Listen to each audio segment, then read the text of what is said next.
everybody. Hasn't been my past practice. I'll probably start crying at some point, maybe soon into this, but I'll hopefully be able to still be coherent in the delivery of the eulogy, and I'm honored and thank you for letting me do this today. See, it's already starting. This is what happens in court, too. The judges just always look at me. So, Catherine June Finnegar. And I'll say, when I was putting this together, I don't think that I knew her middle name was June. So, it's pretty amazing sort of thing to discover, when we reflect on Grandma Cack's life.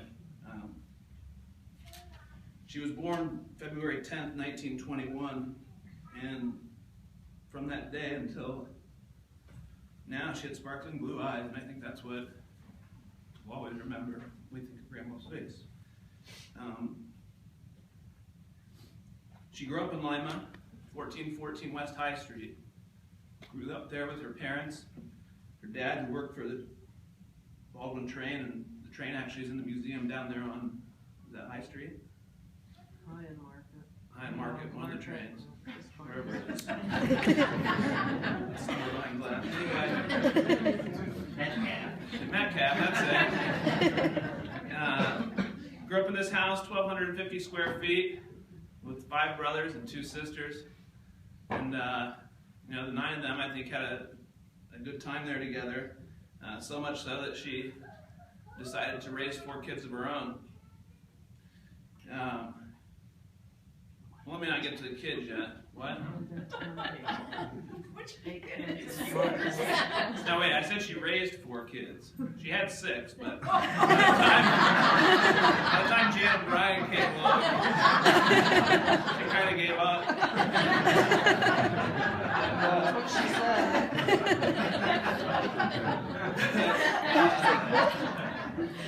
Prior to all that, before she had all those kids, she went to school dragging her feet every day, but she graduated from Central High School. She found the love of her life, Grandpa Jake, and married him on September 3rd, 1943, when she was 22. Shortly before he was shipped off to the war, and we were fortunate last night to be reading some letters that he wrote to her.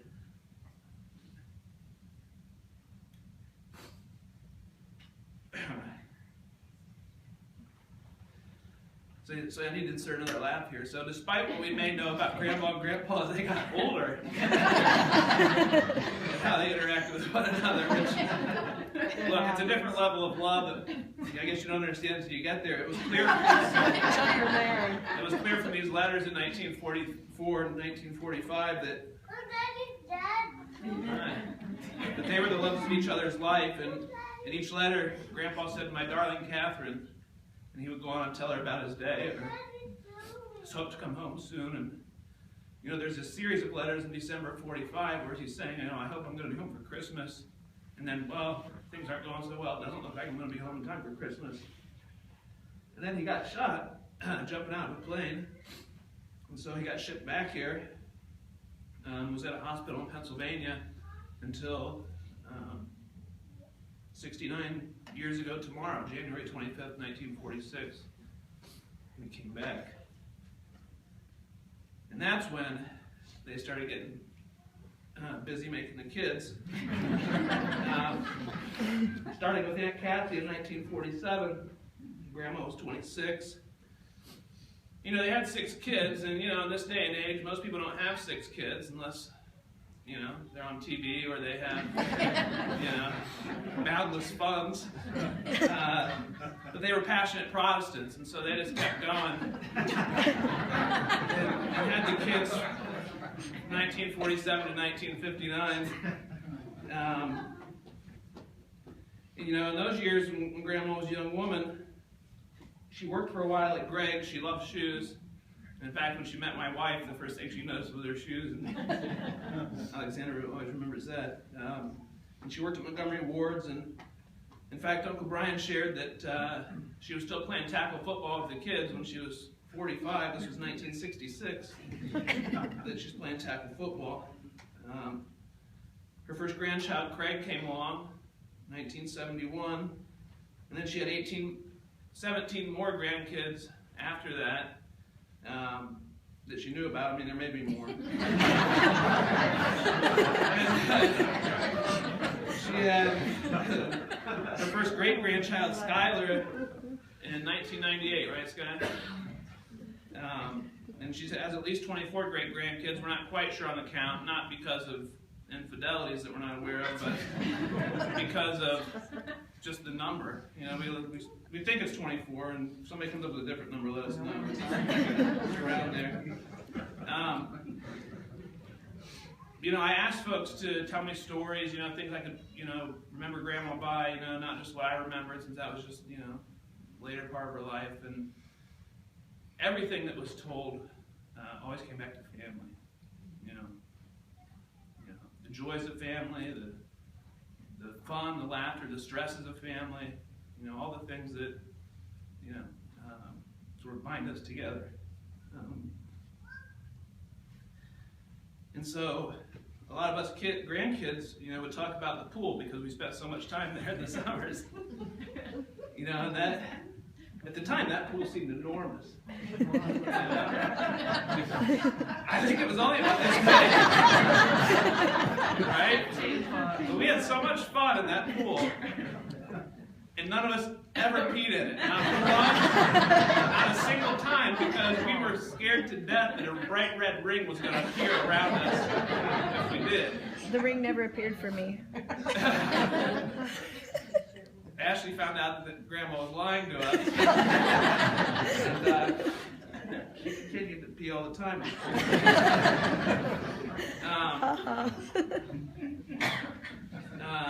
You know, I have these tissues here, and you know, it makes me think of the fact that Grandma would often be mowing the grass in her bra, you know, and people would ask her about it or give her a hard time, and she'd be like, "What? This covers more than a bikini does."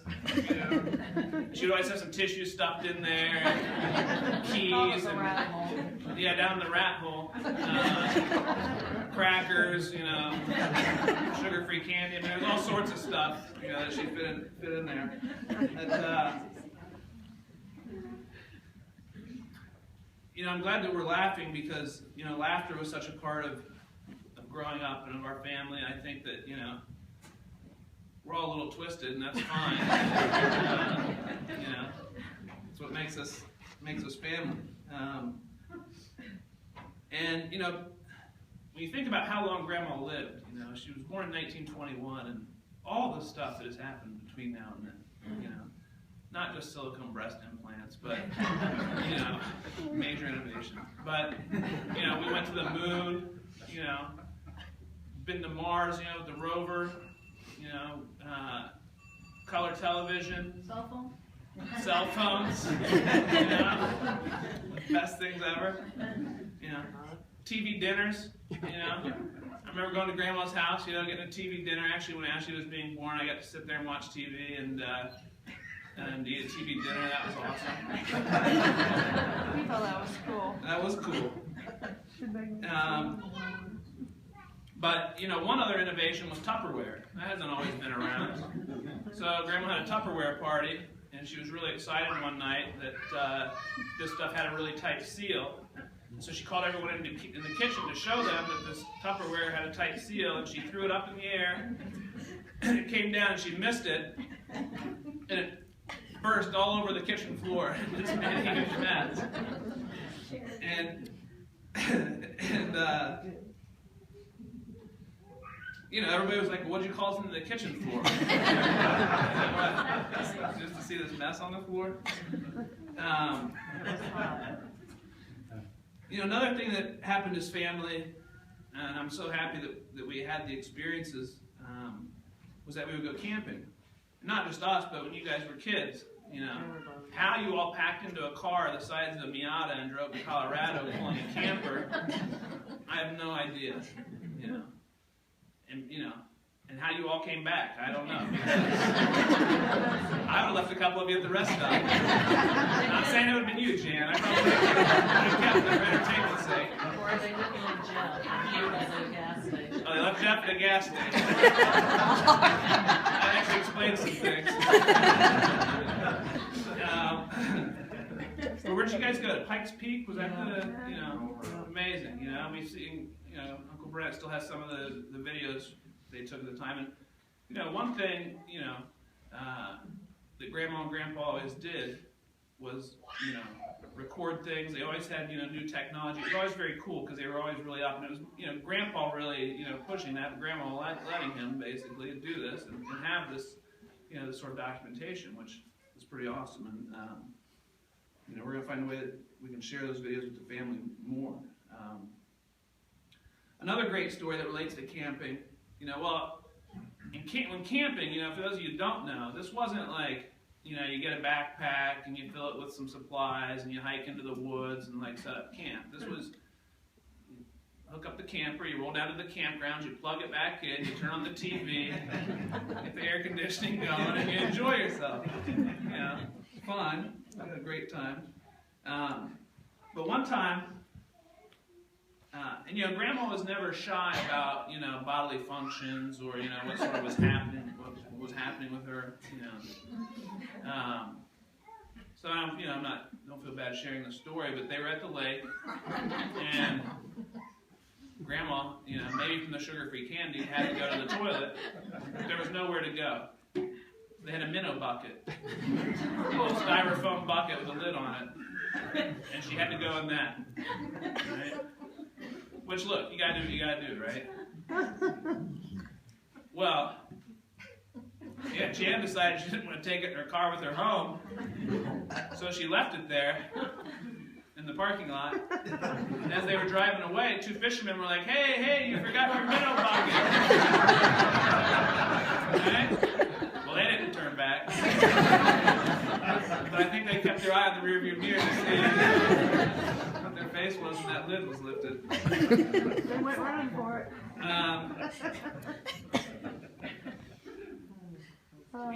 The other major categories that popped out during all this sort of, back and forth about old stories was, laughter. Obviously, we got that covered. And music.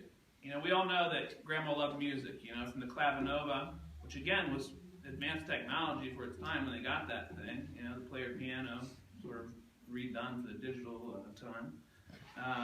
Her favorite song was Tea for Two, and that was always on, and Ashley remembered that pretty clearly. And, even after, she started losing a lot of her memory, at least as far as we could tell from what we could perceive, she never lost music.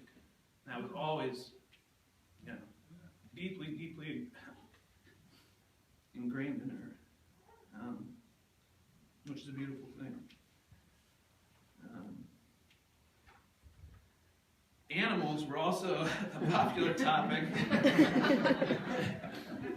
And they had just about every animal known to man, even the illegal ones. Okay? They had Amos the monkey. Pretty sure you weren't allowed to have a monkey, but somehow they did. He made a mess, tore up the house. We want to lie. Pooped everywhere because he got mad they left him home alone. And they had a box turtle, This is in addition to normal animals that you would have, right? Cats and dogs, right? Those were always around. They had a 3-foot alligator. It wasn't 3 foot. It was 3 foot. Well, It was a baby alligator. 3 foot to Jan. Now, when Kevin's here, there are jokes I could make. I'm not going to. Let's just say this is Jan's 3 feet. Okay. And I've been cheated. Jams. I just slipped. Oh no. And his tail was also 6 inches thick. Okay, so that was one big alligator. They also had Dudley, and I don't know how Dudley scared the crap out of me as a kid. I was sure he was going to eat one of us. He tried. And then Grandpa, who did believe that dogs were a man's best friend, also had Buck in his later years. Grandma referred to as Buckhole. And she fed him chocolate cookies all the time. Constantly fed him chocolate cookies. That dog had a love of life. And, you know, chocolate wasn't going to stop him. And then I think She also made him pork chops. she made him pork chops, that's right. And chicken noodles. That dog actually ate better than she or Grandpa. He ate fresh chicken noodle casserole on a regular basis. You know, health was sort of a theme, you know, not just the, you know, the sad part about Alzheimer's and the terrible, you know, toll it takes, you know. But her goofy eyes, which started from a young age, which was probably diabetes undiagnosed because she didn't trust doctors, you know. No offense if any of you are doctors, but she doesn't like you. Dentist, voodoo.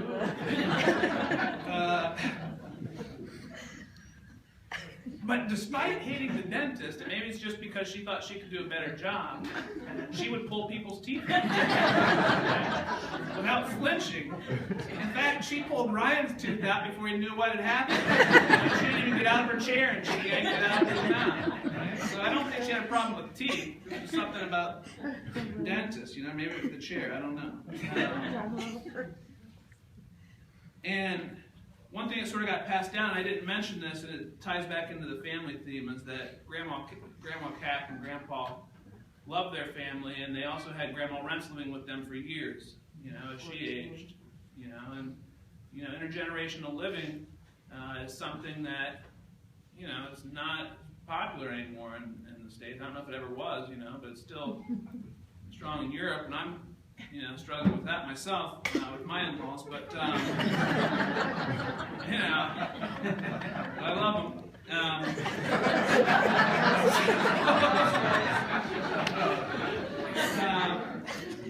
But, you know, Grandma would do anything for anybody, you know, and that was a trait that she had that was also deep ingrained in her, and that showed up in different stages throughout her life. You know, when Brent was young, he was throwing firecrackers in a cop song. And when the cop asked, I may not get this completely right, but it's pretty close. The cop said, were you throwing firecrackers? He said no. So he took him home to Grandma, and the cop said, well, somebody's going downtown for this. And she said, well, take me, because I'm raising 6 kids, and I could use some time in jail. Get a break. And no one went to jail that day. And I'm sure Grandma took care of Brett better than any trip to the jail could have. And, you know, maybe that's it. You know, maybe it's not fair to, you know, to blame Jan and Brian, you know, for all their antics. Maybe it's that everybody else was so bad that by the time you guys came along, like, her arm really was tired. Like, she just couldn't whip you anymore. She was really, you know, good from the first 4. I actually think that's probably what happened. Could outrun her. Yeah. That was your only defense, right? Well, and Jason and Josh, you know, Grandma could never tell them apart, right? And so whenever they would do something bad, they, of course, would blame it on the other. And she decided that she didn't really care which one did it. She would just take care of them both. You know, she knew one of them did it. So,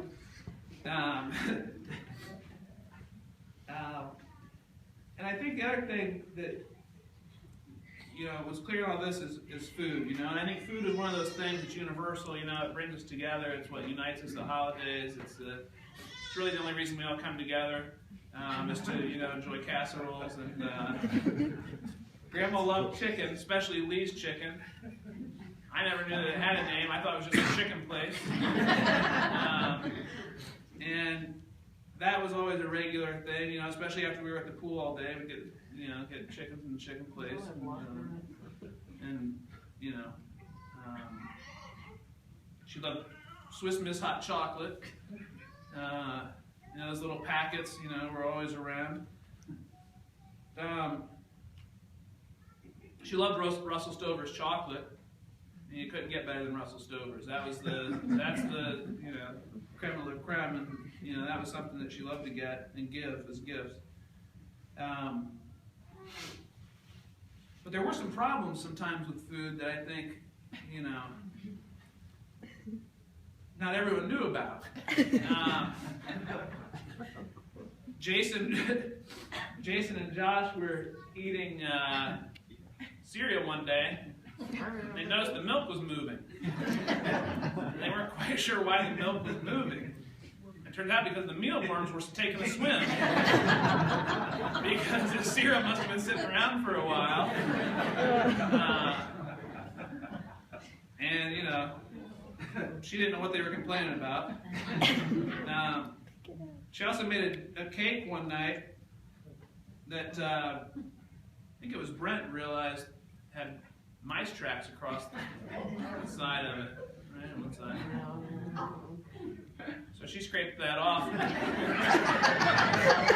some new icing on there, and told Brent not to tell anyone. I don't think he did.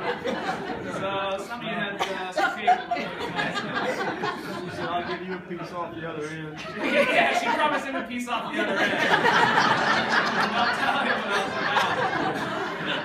She winked at me when she heard it. Yeah, she winked. Oh my God. That's awesome. But look, Grandma was an intrepid cook. She cooked 3 meals a day, for all those kids and for Grandpa. That was good. And it was good food, and it was something that was an important part of daily life. I guess, are there any stories that anybody else would like to share? Anything that anything that just pops out in your mind? Anything that makes you laugh or that makes you think of Grandma that anybody wants to share? The turkey story that Mom, Mom, maybe you should tell the turkey story. Let's hear the turkey. I know what you're talking about. I want to hear the turkey story though. Okay, back in probably the 50s, when you want a turkey, it was alive. Like if you got a turkey for something. When you want a turkey. Like something you want. Yeah, like a prize. Like a prize was a turkey. It was a live turkey. By the way, there is a prize today. You have to look under your chair. Whoever has the little gold star under there gets the live turkey. Anyway, Dad won a turkey somewhere. I don't know where. He brought it home, and he kept it in the garage. And, of course, he had this antique organ that he was going to sell for big money. And the turkey was in there too many days before anybody was going to turn it into roast turkey. And it had went to the bathroom all over this antique organ. Well, Mom decided that we were going to get some horrible disease if we went in the garage. So she got the hose, and she cleaned off the organ. Dad ended up, after yelling at her, burning it in the garden. That was the end of that. I thought you said Well, that she wheeled it to the he thing did. somehow. How'd that turkey taste? I don't remember. He actually cooked it on a rotisserie above the burning organ. Corey, something she would do with the noodles that was always cooked for the dog was she would send Grandpa to the store to get something. And she wasn't supposed to be able to eat those chicken and noodles. Those were for the dog. Right. And she would sneak out there and get those chicken and noodles while he was at the store. And I that's got for news. herself. I got news for I used to stop and get some. Shane would call up and she would go over and eat them I would for too. supper, and her, because they had to get it before Buck did. Yeah. They were so They good. were good. Shane would actually call him on the phone. She would want to go eat Buck's supper. I was always amazed at the way that Grandma was able to carry so many things in her hands.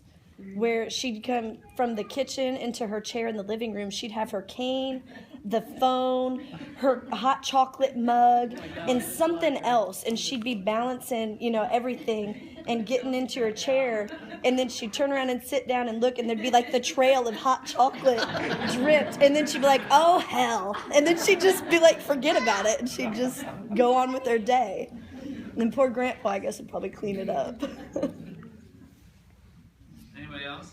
When one Christmas, there were carolers, old-fashioned carolers coming to the door up near the old house, and Grandma went out in her nightgown, of course, probably just dark, but she'd been in the nightgown all day, and stood there on the porch listening to them sing, and Buck started barking.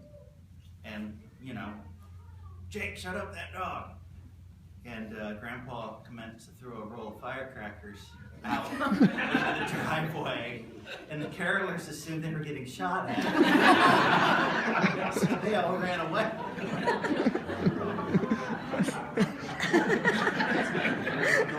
Grandpa always had fireworks. Hey, man. The whole closet. When he played in the park, he threw firecrackers. That's right. It's okay. That's great. Anybody else?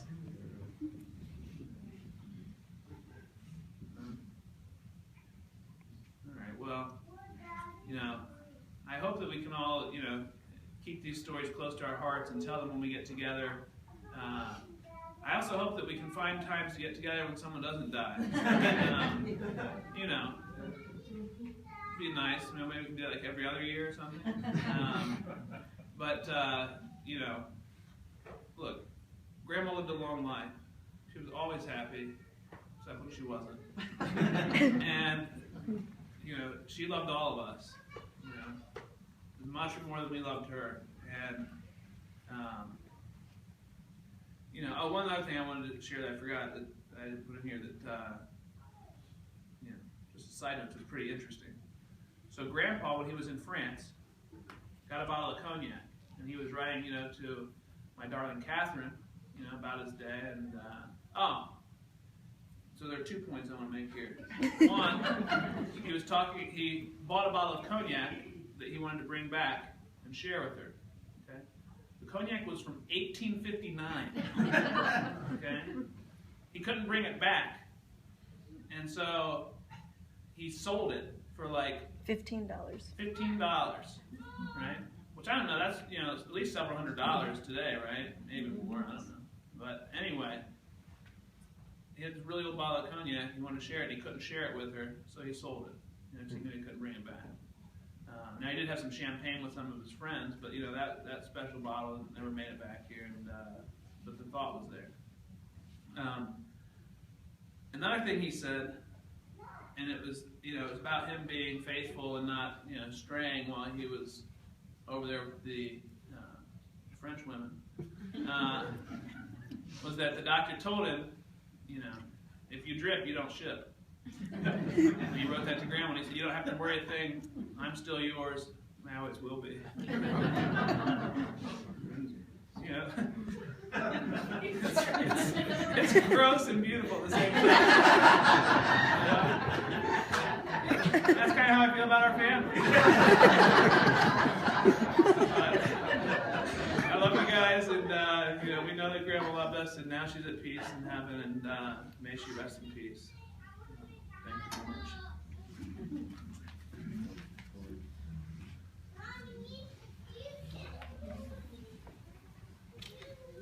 I want Corey to do my eulogy. It's $400 an hour. I won't care.